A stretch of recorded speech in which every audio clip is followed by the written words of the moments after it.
আমি খালি তো আপনাদের কাউকে দেখতে পাচ্ছি না, আমি খালি গলা শুনছি। এর আগের আমার আগে যে বক্তা ছিলেন ওনার নামটা একটু দরকার করতে। হ্যাঁ, বাংলা পক্ষের সাধারণ সম্পাদক গর্গ চট্টোপাধ্যায়। আরেকবার বলো। গর্গ চট্টোপাধ্যায়। গর্গ চট্টোপাধ্যায়, আচ্ছা আচ্ছা, হ্যাঁ এবার তোমাদের কয়েকজনকে দেখতে পাচ্ছি। হ্যাঁ, গর্গর সঙ্গে আমার দেখা সাক্ষাৎ হয়, মানে ওই টেলিভিশন চ্যানেলে একবার সামনাসামনি দেখা হয়েছিল। মানে জানা গানা মানা জন গণ গণ বঙ্গ না বাঙ্গা, এই নিয়ে তো আমরা অনেক কথা বলতে পারি। কিন্তু আমার মনে হয় আজকে যে আমাদের ন্যাশনাল অ্যান্থেম, রাষ্ট্রীয় গান, রবীন্দ্রনাথ কয়েকটা কথা লিখেছিলেন ওতে, আমরা ভারতবর্ষে অনেকেই ভুলে গেছি। তখন ব্রিটিশদের বিরুদ্ধে যে লড়াইটা চলছিল ওইটা নিয়েও উনি অনেক কিছু বলেছিলেন। হিন্দু, মুসলমান, জৈন, খ্রিস্টান, পার্সি, শিখ সবার একসঙ্গে ওই যে দারুণ বিপ্লবের কথা উনি বলেছিলেন। ওই একটা মানে ভারত ও ভারত বিধাতা। আমি মনে করি রবি ঠাকুর যে কটা কথা বলেছিলেন সেই সময়, তার গুরুত্বটা আজকে অনেক বেশি। তো আমি কয়েকটা কথা বলতে চাই। আমি পশ্চিমবঙ্গে বা বাংলায় কি হচ্ছে বা কি হচ্ছে না, কে কার কথা শুনছে বা শুনছে না, কে কার মুখ বন্ধ করছে বা করছে না, এই নিয়ে অতটা আমি সত্যি জানি না। আমি তো রাষ্ট্রীয় রাজধানীতে থাকি, তো আমি বিশ্বে কি হচ্ছে এবং ভারতবর্ষে কি হচ্ছে যেটুকু আমি জানি, যেটুকু আমি বুঝি, আমি আপনাদের বলবো। আর আপনারা যদি কোনো প্রশ্ন করতে চান আমি চেষ্টা করবো জবাব দিতে। প্রথমে আমি অময় দেবরায়কে একটু ধন্যবাদ জানাচ্ছি। আপনারা এর আগে দুটো মিউজিক ভিডিও দেখলেন, যেটা আমি নির্মাণ করেছিলাম, মানে প্রযোজনা করেছিলাম। একটা এই কয়েক মাস আগে, আর আরেকটা কয়েক বছর আগে, আরো দুটো দেখাবে শেষের দিকে। তো মানে যা আমি বলতে চেয়েছি বা আমরা একসঙ্গে মিলে যা বলতে চেয়েছি, এটা নিয়ে আপনাদের মতামত আপনারা যদি প্রকাশ করতে চান আমাকে দয়া করে লিখবেন পরঞ্জয় PARANJOY@gmail.com, PARANJOY@gmail.com। আমার নামটা এই বানানটা একটু ঠিক মতো করবেন, PARANJOY। আচ্ছা, আজকে বিশ্বে একটা অদ্ভুত একটা অবস্থায়, যেটা আমরা 2 বছর আগে বা 5 বছর আগে ভাবিনি, যে পুরো বিশ্বে কি দেখছে মানুষ, কি শুনছে মানুষ, এই যে আমরা কি শুনছি, কি পড়ছি, কি দেখছি, এর উপরে দুটো না আরো কয়েকটা আছে, 4-5টা বহুরাষ্ট্রীয় সংস্থা মার্কিন যুক্তরাষ্ট্রে স্থাপন করা হয়েছিল। দুটো সংস্থারই স্থাপন করেছিল যারা তাদের বয়স 40-এর একটু ওপর, 40-এর কাছাকাছি আছে। আমি যাদের কথা বলছি এটা হলো মেটা, মার্ক জাকারবার্গ ওটা স্থাপন করেছিলেন, আর অ্যালফাবেট, সার্জে এবং আরো কয়েকজন ছিল। আমি এইগুলো সংস্থা বেছে নিচ্ছি, তার একটা কারণ আছে। মেটা আজকে, মেটা মানে ফেসবুক, মেটা মানে ইনস্টাগ্রাম, মেটা মানে হোয়াটসঅ্যাপ। আজকে ভারতবর্ষে 60 কোটি মানুষ হোয়াটসঅ্যাপ ব্যবহার করছে। 140 কোটি আমাদের দেশের জনসংখ্যা, 100 কোটি বা 120, প্রায় 115-120 কোটি মানুষের কাছে সিম আছে, SIM, সাবস্ক্রাইবার আইডেন্টিটি মডিউল। তো এই দেশে যে 600-র উপর বা 600-র কাছাকাছি মানুষ হোয়াটসঅ্যাপ তাদের দূরভাষ যন্ত্রে ব্যবহার করছে, এটা আশ্চর্য হওয়ার কোনো কারণ নেই। কারণ ভারতবর্ষের আজকে বেশিরভাগ জায়গায় ছোট শহর খালি না, গ্রামেও চলে যায়, মানে মানুষের বেশি সিম আছে। এটা নিয়ে আরো অন্য একটা বিষয় নিয়ে আরো অনেক কিছু কথা বলা যেতে পারে। তবে এই যে আজকে যে বিষয়টা নিয়ে আমরা কথাবার্তা বলছি, আলোচনা করছি, কি দেখবো কি শুনবো, এটার সঙ্গে আমাদের বুঝতে হবে যে পুরো বিশ্বে কি হচ্ছে। অ্যালফাবেট, অ্যালফাবেট মানে গুগল, অ্যালফাবেট মানে ইউটিউব, অ্যালফাবেট মানে অ্যান্ড্রয়েড অপারেটিং অপারেটিং সিস্টেম। আপনাদের যে হাতে মোবাইল ফোন আছে, যে মুঠি ফোন আছে, যে সেলুলার ফোন আছে, 80% বেশি, প্রায় 90% কাছাকাছি যে সেলুলার ফোনে যেটা অপারেটিং সিস্টেম আমরা বলি, সেটা হলো অ্যান্ড্রয়েড অপারেটিং সিস্টেম। যারা অ্যাপল বা অ্যাপলের আইফোন ব্যবহার করে তাদের অপারেটিং সিস্টেমটা আলাদা, কিন্তু বেশিরভাগ লোকেরা অ্যান্ড্রয়েড অপারেটিং সিস্টেমটা ব্যবহার করে, এবং অ্যান্ড্রয়েডের মালিক হলো অ্যালফাবেট, যে বড়রাষ্ট্র সংস্থা। এই দুটো সংস্থা আপনারা কি দেখছেন, কি শুনছেন, কি পড়ছেন, যেই ধরনের অসাধারণ একটা প্রভাব, এটা বিশ্বের ইতিহাসে আমরা আগে কোনোদিনও দেখিনি। আমি একটা ছোট উদাহরণ আপনাদের দিয়ে দিই। আপনারা অনেকেই নিশ্চয়ই রবিশ কুমারের নাম শুনেছেন। রবিশ কি জনপ্রিয় ইউটিউবার, একটা সময় এনডিটিভি ইন্ডিয়ার টেলিভিশনের অনুষ্ঠান সঞ্চালনা করতেন প্রায় সপ্তাহে 500 দিন সন্ধ্যেবেলা। এবং উনি এনডিটিভি যখন আদানি ঘরানা, আদানি গ্রুপ যখন প্রণয় রয়, রাধিকা রয়, ওই মালিকানা যখন বদলে গেল, যখন আম্বানিরা যারা এই এনডিটিভিতে নিবেশ করেছিল তারা বিভিন্ন কারণে বাধ্য হয়ে বলতেন ওই আদানিকে বিক্রি করতে হলো। তার কয়েকদিন পরে রবিশ কুমার ম্যাক্সেসে পুরস্কার পেয়েছেন, উনি ছেড়ে নিজের ইউটিউব চ্যানেল চালাতেন। কেন উদাহরণ দিচ্ছি, রবিশ কুমার আজকাল দুটো কথা বলেছেন যেটা অত্যন্ত গুরুত্বপূর্ণ, যে ভারতবর্ষের একটা বড় অংশ যুবক যুবতীরা তারা আজকে শিক্ষা পাচ্ছে হোয়াটসঅ্যাপ বিশ্ববিদ্যালয়। আপনারা এখানে যারা বসে আছেন আপনাদের ভালো, আপনারা ভালো শিক্ষা সংস্থায় পড়াশোনা করেছেন, সুযোগ পেয়েছেন, তবে আজকে ভারতবর্ষের অনেক যুবক যুবতী, তাদের খালি যুবক যুবতী, বয়স্ক লোকেদেরও, তারা হোয়াটসঅ্যাপে যা আছে তাই বিশ্বাস করে।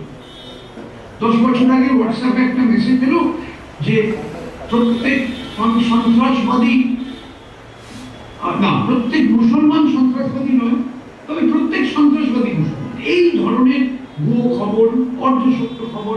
আজকাল তো মানে হোয়াটসঅ্যাপে তো মানে দুবার 4বার 10বার বোতামটা আপনি টিপলেন এবং কয়েক হাজার লোকের কাছে পৌঁছে।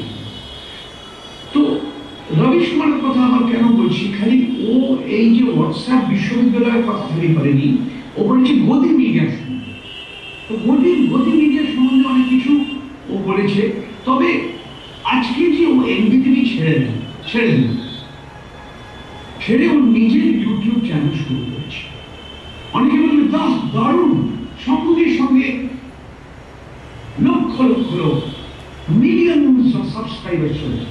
ও একটা অনুষ্ঠান করছে সপ্তাহে 4টে 5টা 6টা, এক একটা যে অনুষ্ঠান করছে খুব মানে অত্যন্ত লোকপ্রিয় যদি না হয়, জনপ্রিয় না হয়, হয়তো 5 লক্ষ 6 লক্ষ লোক দেখছে। আর কয়েকটা অনুষ্ঠানও করেছে যেটা 10 লক্ষ 12 লক্ষ 15 লক্ষ কাছাকাছি পৌঁছাচ্ছে। ঠিক আছে, ও কিছু পয়সা রোজগার করছে, ইউটিউব ওকে দিচ্ছে। এনডিটিভিতে ও মাইনে দিত, কোম্পানি ওকে মাইনে দিত, ওর সঙ্গে হয়তো 8-10 জন লোক কাজ করতো। ওর একটা অনেক কিছু ভাবতে হতো না যে আজকে মণিপুরে অনেক ঝড়ঝাঁঝা হচ্ছে, গুলি চলছে, ও একটা রিপোর্টার বললো তুমি চলে যাও।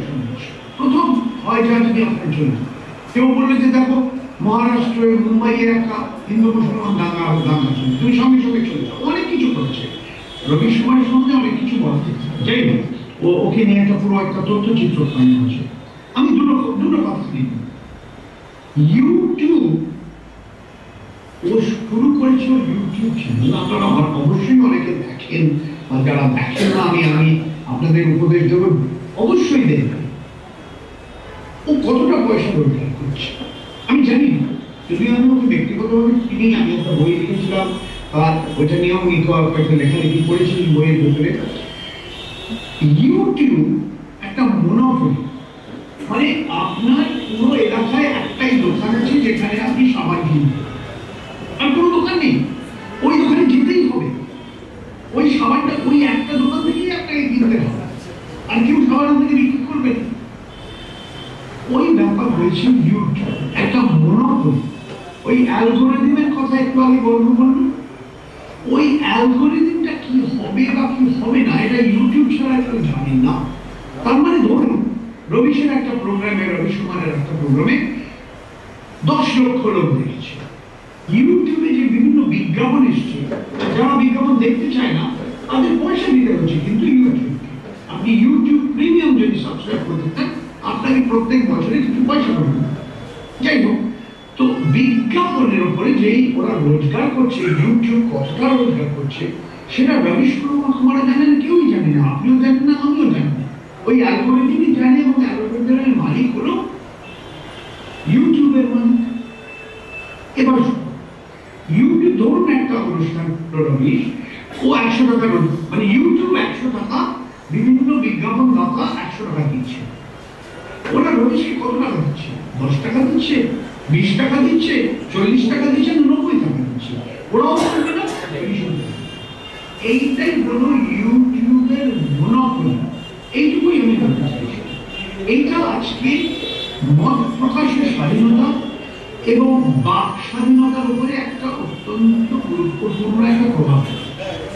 ভারতবর্ষের সংবিধানে 19(1)(a) দ্বারা পরিষ্কার প্রত্যেক নাগরিকের মৌলিক অধিকার, fundamental right of every citizen of India is freedom of expression, মত প্রকাশের স্বাধীনতা। এবার আপনি চলে যান যে প্রত্যেক, মানে আপনার অধিকারের সঙ্গে আপনার সঙ্গে সঙ্গে একটা আপনার দায়িত্ব আসে। With every right comes obligation. তো 19(2)(এ কি লেখা আছে? রিজনেবল রেস্ট্রিকশন, রিজনেবল যুক্তিগত রেস্ট্রিকশন, প্রতিবন্ধনা। শব্দটা এই যে রিজনেবল শব্দ, মানে এই যে যুক্তিগত শব্দটা, এইটা নিয়ে তো বিবাদ। কে বলছে কি রিজনেবল? আপনি কথা বলছেন রিজনেবল বা আনরিজনেবল, কে বলবে? আপনার পাড়ার মাস্টার বলবে? আপনার পাড়ার প্রতিবেশী বলবে? আপনার থানার যে কনস্টেবল, স্টেশন হাউস অফিসার, সে বলবে? না আপনার রাজ্যের ইন্সপেক্টর জেনারেল অফ পুলিশ বা ডিআইজি সাহেব বলবেন? আপনার এলাকায় আপনার যে আদালতের ম্যাজিস্ট্রেট সাহেব বলবেন? না হাইকোর্টের সবচেয়ে বড় বিচারপতি উনি বলবেন? না সুপ্রিম কোর্টের সবচেয়ে বড় বিচারপতি? এইটা নিয়ে তো বিবাদ। এই নিয়ে অনেক বিবাদ হয়েছে, এখনো হচ্ছে, এখনো চলছে। আমরা যেটা দেখছি ভারতবর্ষে এবং কেন্দ্রীয় সরকার, ওরা বুঝতে পারছে যে আস্তে আস্তে অনেক লোক, এবং খালি যুবক যুবতী না, আমার মতো বরিষ্ঠ নাগরিক, আমরাও আজকে আমাদের খবর ওই দূরভাষ যন্ত্রে, মোবাইল ফোনে,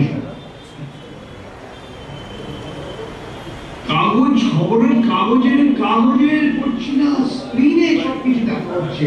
এই ল্যাপটপে পড়ছি আমি, এই ল্যাপটপে যদি না পড়ি আমি ডেস্কটপে পড়ছি, আমি ডেস্কটপে যদি না পড়ি আমার হাতে এই যে দূরভাষ যন্ত্র, সেলুলার মোবাইল ফোন, এইটা আমি দেখছি। এখানে ইয়ারফোন লাগিয়ে আমি গান শুনছি, আমি লেখা পড়ছি, আমি রেডিও বা পডকাস্ট শুনছি। এটা আপনারাও জানেন, আমিও জানি, ভারত সরকার। তো খালি সেন্সর বোর্ড না, আর খালি central board of film certification না, আজকে ভারত সরকার টেলিকমিউনিকেশনসের যে কানুন, দূরসঞ্চার এর আইন,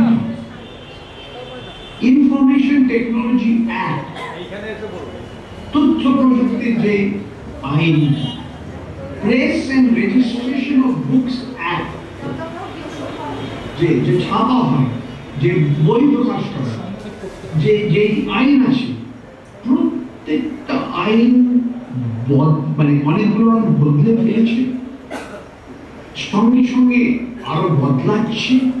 কারণ আজকে ইউটিউবের কাছ থেকে সরকার বলছে কিছু জরুরি অবস্থায় এমার্জেন্সি প্রভিশনস, এই কৃষকদের আন্দোলন চলছে, হঠাৎ দেখলাম যে মন্দির পুনিয়ার টুইটার অ্যাকাউন্টটা বন্ধ হয়ে গেল, আর ফেসবুক অ্যাকাউন্টটা বন্ধ হয়ে গেল। একটা অদ্ভুত একটা উদাহরণ আপনাদের গত বছর না 2023-এর শেষের দিকে বিবিসি দুটো লম্বা তথ্যচিত্র ইংরেজিতে বানালো মোদিস ইন্ডিয়া। 20 বছর আগে যে হিন্দু মুসলমান দাঙ্গা হয়েছিল গুজরাট, ওইটা নিয়ে, ওই বিষয়টা নিয়ে এবং আরো কয়েকটা নতুন কিছু ওরা তথ্য পেয়েছে, ওইগুলি নিয়ে ভারতবর্ষের ভারত সরকার আমাদের তথ্য এবং প্রসারণ মন্ত্রণালয় ওটাকে ব্যান করে দিল, নিষেধ। কি করলো? বললো ইউটিউবকে বললো, টুইটারকে বললো যে এই তথ্যচিত্রের লিঙ্ক ভারতবর্ষকে দেখুন না। মতো কাজ করেছে, সেটাও আমাদের মানতে হবে। একটা আপনি একবার বই নিষিদ্ধ করে দিলে আরো বেশি লোক করতে। আপনি অ্যাডাম এবং ইভের ওই আপেলের গল্পটা শুনেছেন, তখনই আপনার বলবেন লোকেদের এই বইটা পড়বে না, এই তথ্যচিত্রটা দেখবেন বা এই চলচ্চিত্রটা দেখবেন, অনেক সাথে আরো বেশি লোক দেখতে শুরু করেন। তো এই অহংকার যখন বেড়ে যায়, একটা সীমায় চলে যায়, তো বোকামের বোকার মতো কাজ করে। তো ভারত সরকার ঠিক তাই করেছে, ওটা যদি নিষিদ্ধ না করতে ওটা লোক দেখবে, ঠিক আছে। আপনার মুখপাত্র আপনাদের বিদেশ মন্ত্রণালয় যা কিছু বলতে পারে, কলোনিয়াল মাইন্ডসেট, এতে নতুন কিছু নেই, পুরোনো 20 বছরের ঘটনা আবার ঘুরে ফিরে জবাবদিহি করে আবার দেখানো হচ্ছে, যা কিছু বলুন, নিষিদ্ধ করবে কেন? এটা বোকামির কাজ। যদি 10 জন দেখতো, 100 জন দেখছে, 1000 লোক দেখছে, কারণ সরকার এটাকে নিষিদ্ধ। আমি অল্প দুটাকে কথা বলে আমার কথাটা শেষ করতে চাই। এই গর্ব যে কথাটা বললো যে মালিক কে, আমাদের গণমাধ্যম, আমাদের গণমাধ্যমের বড় বড় সংস্থা যে আছে না, তাদের মালিক কে? আমাদের আমি দেখতে পাচ্ছি আমাদের পাশে ভদ্রলোক যারা আছেন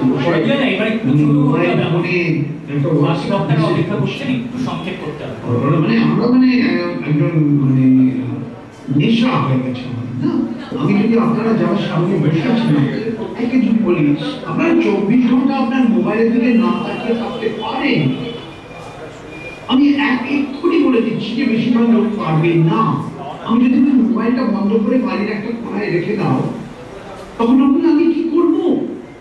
ওরা একটা গল্পের বই পড়ো না কেন, একটা লম্বা হেঁটে এসো না ময়দানে, সাঁতার কাটো না কোথাও একটা, 4 ঘন্টা একটা গান শুনো, রবিশঙ্কর, আলিয়া আকবর, যা খুশি, নুসরাত ফতেহ আলী খানের গান শুনো, খালি আর কিচ্ছু করা, চোখ মুখ বন্ধ করে গান শুনো, মানুষ করতে পারে।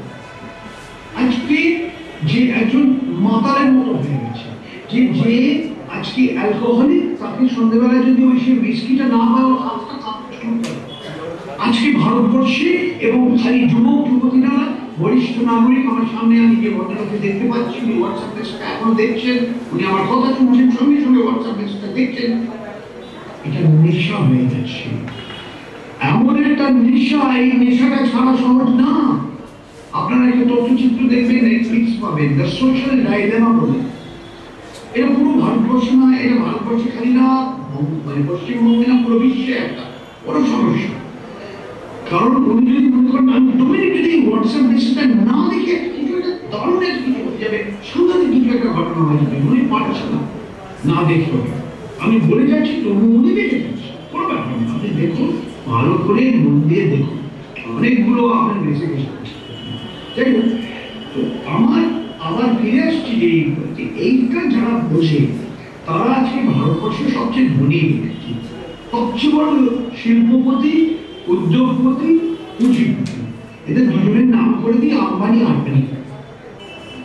এরাই আজকে বড় বড় গণমাধ্যমের সংস্থার মালিক, এরাই আজকে আপনি কি শুনছেন, কি দেখছেন, ওরাই কি দেখবেন না, খালি কি দেখছেন না, কি দেখবেন না, এইটাও কিন্তু ওরা আপনাদের ওরা ওদের উপর আপনারা নির্ভর করছেন।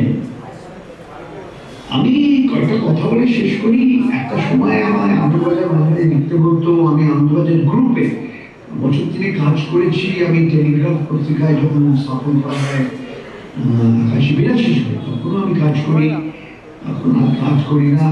ওই খালি আম্বানি আডানি কেন, আমাদের জৈন পরিবার আছে, সমীন জেন, টাইমস অফ ইন্ডিয়া, ওরাও ভারতবর্ষের সবচেয়ে ধনী মানুষদের ভেতরে দুজন বাইরে বাইরে এখন একটু ঝগড়া হচ্ছে। তো ওরা কিভাবে খেলাটা খেলে, একটা সন্তুলন। আমি একটা উদাহরণ দিই, এবং আমি সব কলকাতা শহরে বলছি, একটা সার্বজনিক মঞ্চ থেকে বলছি। অময় দেবরায় আমি যা যা বলছি প্রত্যেকটা কথা রেকর্ড করে ফেলছে, ইউটিউবে করে দেবে। উনি এখন আমার সামনে যিনি খান, যাকে আমি দেখতে পাচ্ছি, ওনার হোয়াটসঅ্যাপে দেখা হয়ে গেছে, আরেকটু মনোযোগ দিয়ে আমার কথা শুনছেন। খুব সরকারদের যে সংস্থাটি ছিল, ওরা টেলিগ্রাম একদিকে রোজ মোদী সরকারকে গালাগাল করছে, মানে গালাগাল না, মানে ওরা নিন্দে করছে, মানে কি লেখালেখি হচ্ছে। হিন্দিতে বলি আলোচনা, বাংলায় আলোচনা না, হিন্দি আলোচনা মানে নিন্দে। তো ওই ধরনের কথা হচ্ছে। আনন্দবাজার সম্বন্ধে আপনি আমার চেয়ে অনেক ভালো জানেন, আরো আনন্দ সম্বন্ধে আমার চেয়ে আপনারা ভালো জানেন। কিন্তু ওদের যে হিন্দি টেলিভিশন চ্যানেল যেটা আছে, এবিপি আনন্দ, কোনো সময় দেখি, কোনো সময় দেখি। আজ তক এবিপি আনন্দ, আপনার রজত শর্মার ইন্ডিয়ান নিউজ, বেশি তফাৎ কিন্তু পাবেন না। আপনি একটু একটু সাহায্য করে দেবেন, আপনারা বুঝতে পারবেন কেন পুণ্যপ্রসূন বাজপেয়ী, অভিষেক শর্মা এবং মিলিন্দকে ওই চ্যানেলটা ছাড়তে হয়েছে বেশ কয়েক বছর। তো এই যে মত প্রকাশের স্বাধীনতা এবং খবরের কাগজ, গণমাধ্যম, টেলিভিশন চ্যানেল, ইউটিউব, মালিকা এবং মালিকানার কতটা নেই। আপনারা কি দেখছেন, কি শুনছেন এবং কি দেখছেন না বা কি দেখতে পাচ্ছেন না, অনেক কিছু নির্ভর। এবং এইটুকু বলেই আমি আমার কথাটা, এই আমার যেটুকু বলা ছিল আমি এখানে শেষ করছি। যদি আপনারা করতে চান, আমি তৈরি আছি। অনেক ধন্যবাদ, নমস্কার। ধন্যবাদ, আপনাকে অনেক ধন্যবাদ।